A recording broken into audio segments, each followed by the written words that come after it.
The Hellblade game is an experience like no other, and it can take a lot of interpreting and revision in order to really understand what's going on during the story. Hellblade's main story focus is on the experience of someone with an intense mental illness, so a lot of the imagery is up for interpretation as to the meaning behind Senua's journey. Yet much of the story of Hellblade is in learning about what happened before the very distorted events of the main game. With Hellblade 2 coming out on the 21st of May, I wanted to take the time in this video to recap the story of Hellblade 1 as quick as possible and as clearly as possible, so that if you haven't played the first game, you'll kind of know what's going on in Hellblade 2 if you are planning on picking that one up without having to go and play through the entirety of Hellblade 1. Hellblade 1, of course, though, is on Game Pass, as is Hellblade 2, or Hellblade 2 will be on Game Pass as well on the day of release. So download them, play them through, and see if you can understand what happened the first time round, because you'll be doing better than me if you do, because I had no idea. But everyone, let's dive straight into a brief recap of Hellblade 1. Leave your comments and theories down below as to what you think Hellblade 2 will be like, what the story will be like in terms of progression. Without further ado, let's dive straight in to the recap of Hellblade 1. Senua is a warrior from a Pict tribe in Orkney, Scotland, based around 900 AD.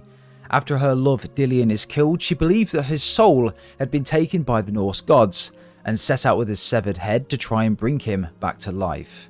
The main events of Hellblade are all a part of Senua's journey through the mythological afterlife realm of Hell. She travels through several underworld realms, fighting mythological creatures such as Surt, Hela, and as well as various other monsters. Surt likely represents Senua's fear of fire and destruction, whilst Hela is an embodiment of Senua's grief. Dying repeatedly in the game causes something called the rot to spread across Senua's body, inflicting Senua's own personal paranoia on the player. Valravn, Surt, the Sword Gram, the Trials of Odin, and the Great Wolf can all be interpreted as representations of Senua's fears or the stages of her own life story. How representative Senua's journey through hell is of actual events is completely unknown at this point.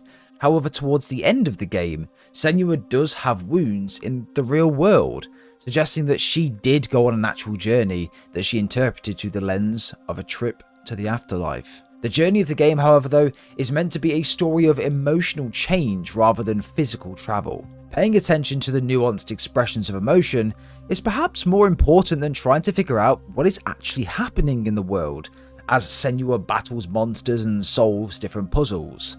The most tangible part of the story are the details and events that led up to Dillion's death, which are uncovered slowly as we progress through the game. Senua grew up in a small village, the daughter of a druid named Zinbel and a woman named Galena. Senua, like her mother, heard voices in her head and often suffered from hallucinations. The two women's illnesses were slowly exacerbated by Zinbel's treatment of them, which was, of course, Senua's father. He believed that punishment and penance was the only way to cure the curse. Galena died when Senua was only 5 years old.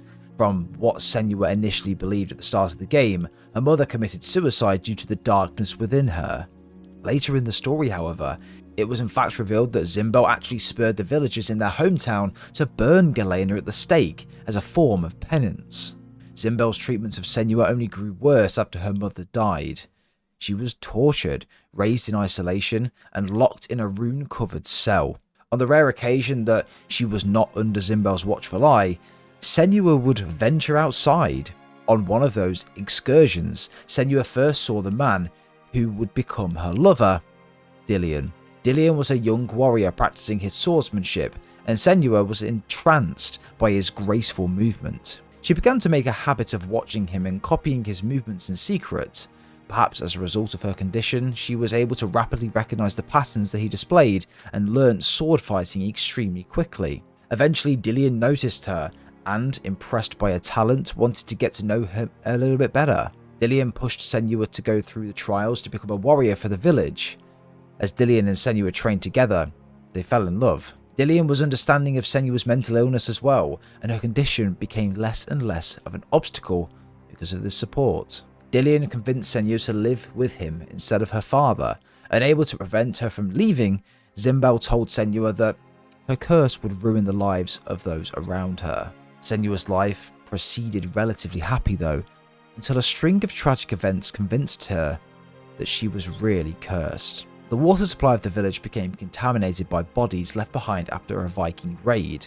Senua noticed this, but her warnings were disregarded as crazy ramblings. A plague soon struck the village, and rumours spread that Senua's curse brought the plague upon them. Senua was terrorised by a mob of villagers, and when Dillion's father died from the plague, Senua became convinced that she was the true cause of the outbreak, and that Dillion would hate her for it. Senua attempted to commit suicide to purge her curse, just as she believed her mother had. Dillion convinced her to spare herself, but she still decided to go into exile in the woods as penance for causing the plague. Senua's promised to return to Dillion once she paid her penance as an outcast. Senua's mental health only deteriorated while she was alone in the wilderness. Eventually, however, she came across a companion.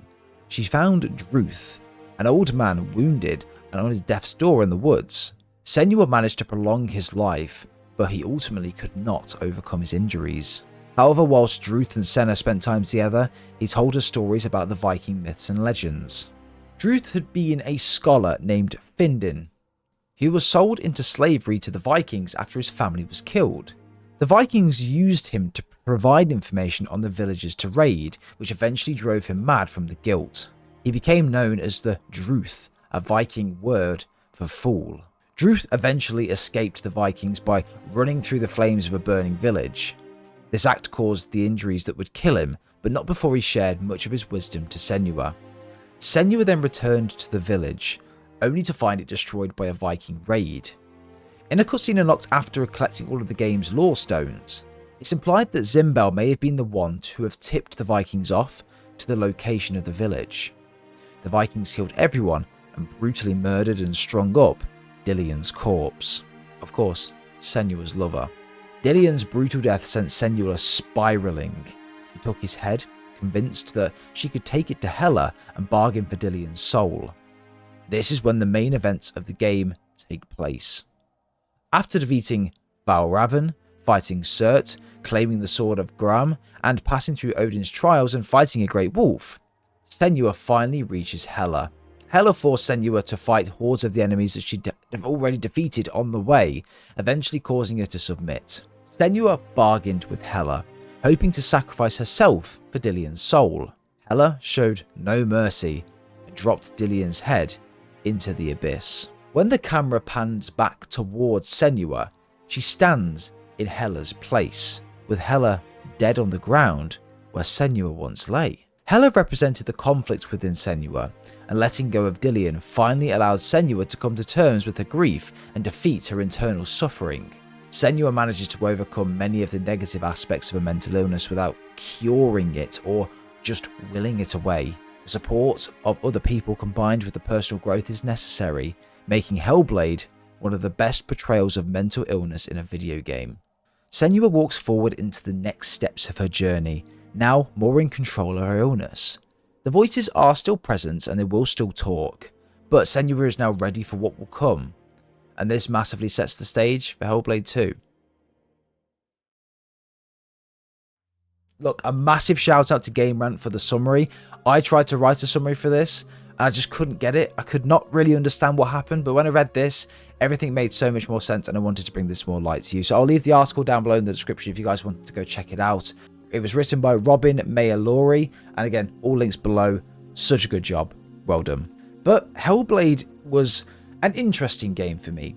I enjoyed my playthrough. To be honest, I think I got through it in about just over 5 hours. It was very linear. I thought the combat at times was quite repetitive and boring, and with everything being such a close POV of Senua, it was difficult in terms of trying to fight multiple people at once. I'm looking forward to Hellblade 2 and seeing exactly how they can improve and innovate on the current formula that they've got, because I don't think they need to change it too often. I think it's still a good game, but it's one of those you really have to go through, play, and then maybe play it one more time to really understand what happened.